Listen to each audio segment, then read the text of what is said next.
All right, Natalie. So I see that you are the North American head of customer success at Canva. Yes. You are ex-Microsoft. You started investing in crypto 2014. You've been in the Web3 space now, and you're an enthusiast for about a year. OG Hug curator, and you are with CoinQueens.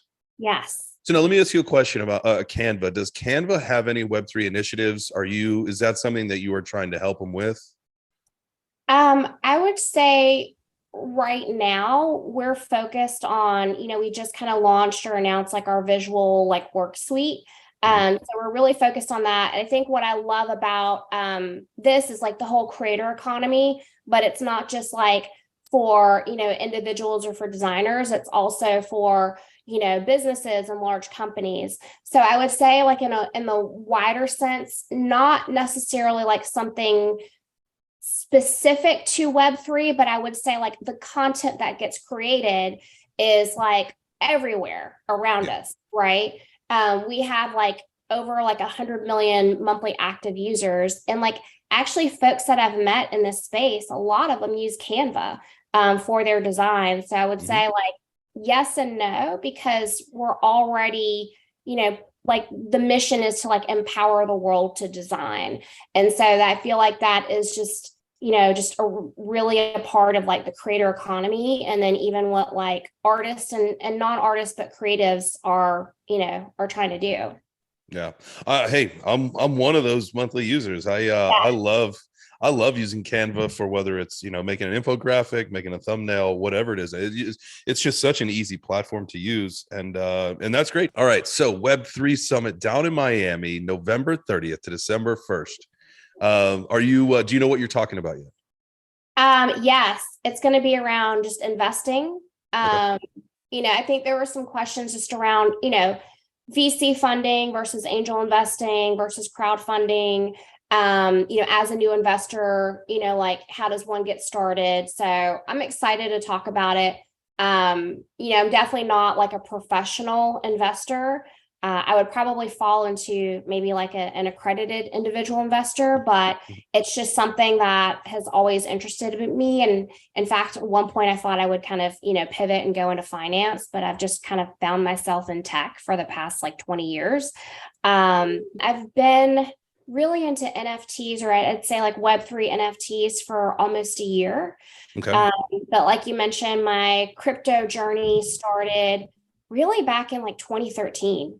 So I was living in New York. I had met my husband my now husband, back then in New York. And, I was working for Microsoft at the time. So I was working with a lot of like financial services clients, Morgan Stanley, NASDAQ. And then I meet my husband, back then, just this guy, like friend of a friend, and he kept talking about Bitcoin. And I was like, he was talking about like smart contracts. He was talking about like, this is the future. And so he was like, one day, it was like after work, I was downtown in the financial district. He was like, hey, I want you to come meet me at this place. We'll have drinks after. And I was like, cool.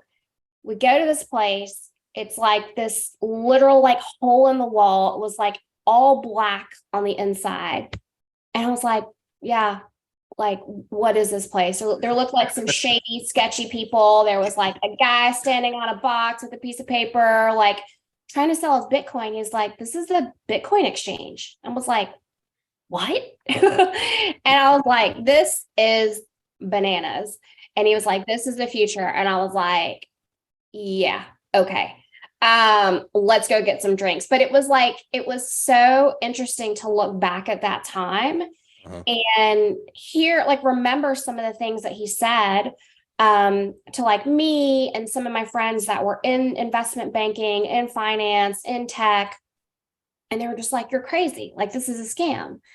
And kind of fast forward a little bit, he starts talking about Ethereum and, Vitalik and all of this. And I still just didn't quite understand it. I understood it in theory, but literally like we had gone to like one of those markets in the city, and it was specifically for like trading with Bitcoin or whatever. Like you could buy a pizza, your classic, like, $10,000, whatever pizza.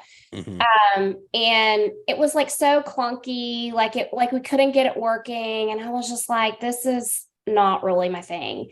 But yeah, I'll open up a wallet and he was onboarding me without me knowing that he was onboarding me.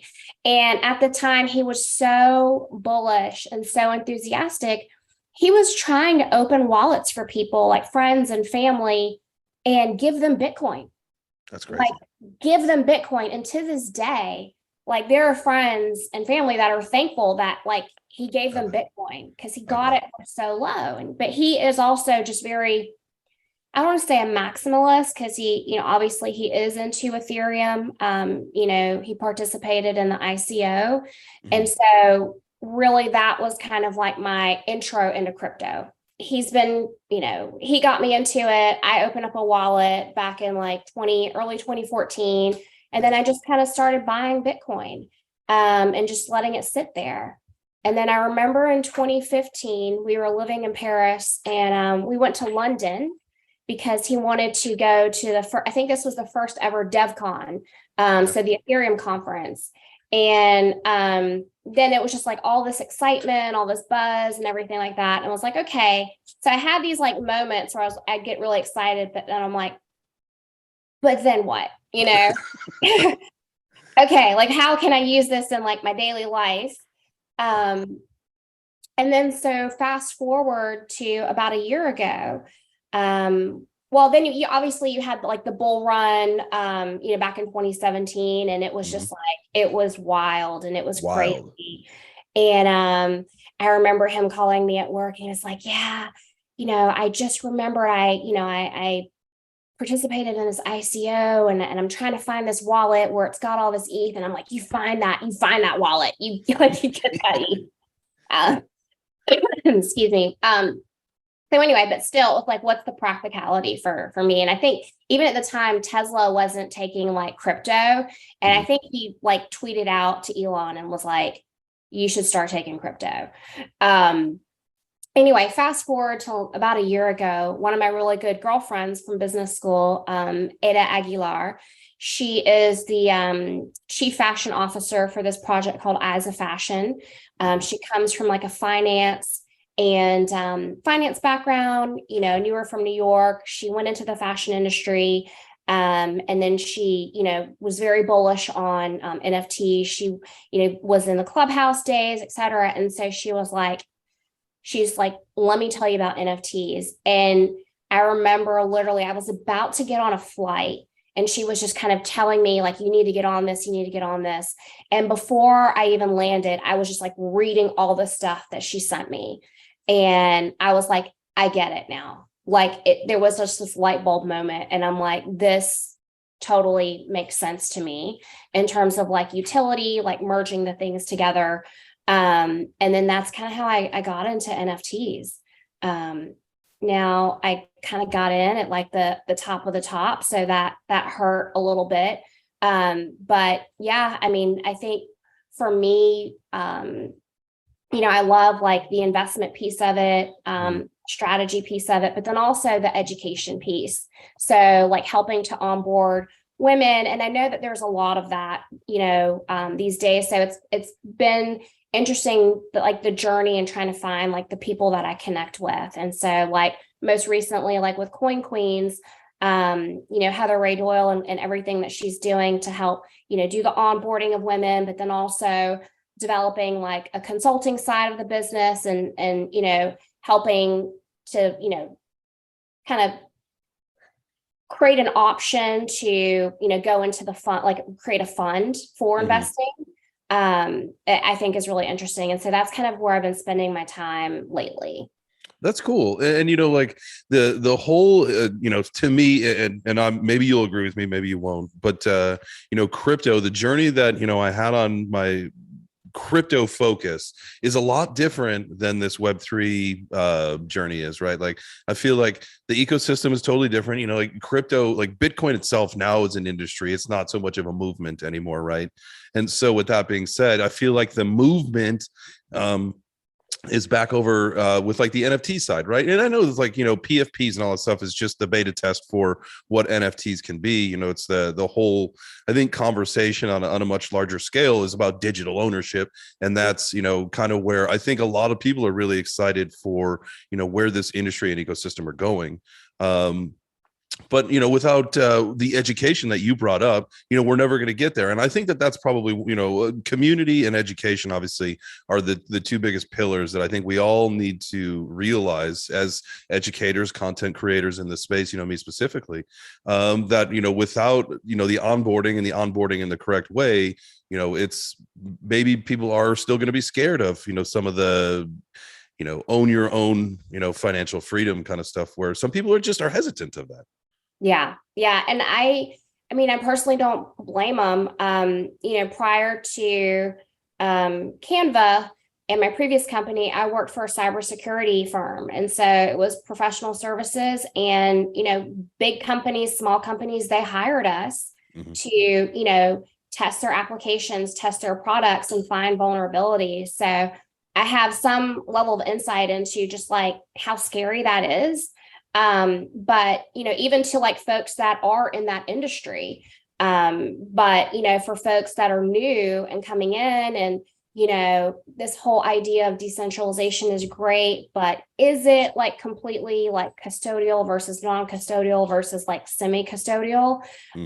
That can be very intimidating to people. And I think even the best of us, it's easy to kind of fall for something. Yes. Like getting tagged on Twitter, getting a DM. I'm always wary, even when you DM'd earlier and you're like, hey, the link has changed for this. I'm like, do I click on that? I don't know. It's funny that, we say that stuff. And, even as like, someone who, we constantly are, part of the education aspect of this is, the awareness of what people have to be doing in this industry. But either the link clicking, to me, it's such a terrible thing, because like we tell people, it's like, don't even click a link from your mom. It's like she doesn't know where the link came from. She's not gonna inspect it like I would if I got a link that anytime you get those weird text messages, like don't click any of that stuff. And that some people do, but how do you teach people like, hey, I know that you love your mom or you love your dad, your grandparents, whatever, but like don't click the links that come from that. Like that just seems like counterintuitive to like using the internet. Yeah, exactly. So I think security 101 basics like that is a must in the education piece. Because actually I remember, so part of CoinQueens, we do this thing called Wine, Women, and Wallets, or it could just be cool. Wine and Wallets, where it's like you host a happy hour, you get some folks together, you kind of run them through, Web3 NFT 101. And obviously, when you think about like what counts as onboarding, it's someone opening up a wallet. Well, we kind of did like part one. And then, after a few drinks in, they're like, yeah, let's go. I want to buy this. I want to buy that. And it's like, okay, then we're going to like pause it. And then we're going to schedule part two later, where we're going to open up the wallets and we're going to like have a, serious kind of conversation around, security and what to do and what not to do. Yeah. And I think it's, it's just, we owe that to people to be responsible if we're educating and onboarding them. That's great. And I love that, within and the community, to me, and, sounds like what you do, the community building aspect of that. I think that is through CoinQueens. I think that that's fantastic, right? Because the more things that we can do to bring people in and let them have fun doing it, like for me, like to sit in a workshop for a couple hours, I don't mind that, right? Like I'm in this industry. I don't mind it, like, because I'm always learning something. But like, if I was just a regular person, or if I was just trying to get, I guess my handle on, what this whole industry is and how to do crypto and all that stuff, it would be a lot. And it would probably at some point be like, I can't do this. So finding ways to make it more relatable, make it more exciting, and say, hey, listen, like now we can do this. And pretty soon you won't even know that you're using blockchain. I think, getting to that level of utilization that's where we need to get to. But how do we get there? How do we keep educating people to make this easier, for ourselves, but to onboard people? Yeah, I think what I tried to do, at least like with this last group of women, I really tried to, and I know this isn't necessarily scalable in like a wider sense, but like tailor it to like what is going to resonate with them. So like I knew that these group of ladies were really into fashion, they're really into art. And I remember showing the slide where I'm talking about Bitcoin and ETH. And then I was talking about, and then you have these other coins like ApeCoin, and I was like talking about utility, and they just kind of looked at me like, okay. And then when I showed the slide about like, a screenshot of like, oh, and Gucci is like now taking ApeCoin at select stores. I mean, literally one of the women was like, how do I get this? What can I do? Like, it was just like lit up. And then when I started talking about like Tyler Hobbs and like the Fidenzas and like just the fine art piece of it, or the chromey squiggles, and one of the women who's really into art was like, this isn't like, I have to have some of this. So it's really understanding like what is going to resonate and connect. Just like for me, like with the whole crypto stuff, it was like, okay, I get it in theory, but like how am I going to use this in my daily life? Right. What is the actual real investment and utility for me? That's probably one of the biggest things. I think any of us that we've been in this industry or kind of been in the space long enough, that was the one question we'd ask ourselves, like, what the hell am I going to be doing with this stuff? I see, and this can bring up a whole nother conversation about the crypto side of it, but like a lot of people talk about the Bitcoin being like that's the king of them all. Absolutely. Like I'm of the opinion that it is the digital gold, it'll be the store of value, and that's it. Obviously, there are plenty of other cryptos that are faster, cheaper, safer, more secure, that would be better as the currency for transaction stuff. But that's, I guess, another conversation for another day. What would you say are the top 3 things that if you are trying to either coach somebody, give them a little consultation or counsel into the world of investing, specifically, with digital assets, Web3, that kind of stuff? What are the top 3 things that you want someone to learn? So I would say, first of all, security. I know, like, do your own research, but security is just a big part of that. I think too, when it comes to investing, it's really important to understand like what your goals are. And I know that sounds very cliche, but I see folks that have like come in at the top, whether it's in crypto or NFTs, and they can't stomach it. And I understand that, like, it's hard. It was hard for me to stomach, buying some things at the top. But having been in this, like seeing the cycles before, like, I understand what my runway is. I understand, like, in general, what my overall goals are. And maybe I'm going to pivot and have different strategies at the same time. Maybe I'm going to try and, trade or flip something, but I'm going to hold something for the long term. And the space is so fast paced that it's constantly evolving. So like, don't be afraid to like switch up your strategy. If you can afford to do it. And then they always say, which I wholeheartedly agree, like, don't ever put in more than you're just willing to lose, because it can all go to zero, and you have to be okay with that. You have to be okay with that. I don't know if that was 3, but those were kind of the things that I was like, perfect. I would say, like, even surround yourself with like, knowledgeable people, and that takes work, especially if you're new coming into the space. I mean, I came in and I was lucky to like have my husband in terms of like the crypto piece, but he didn't really know anything about NFTs. He's still kind of like, I don't know, I think it's all going to go to zero. But you do you. But so I've had to kind of find and seek those people out, and jump on the Twitter spaces, listen to the podcast. Like, I learn something new every day.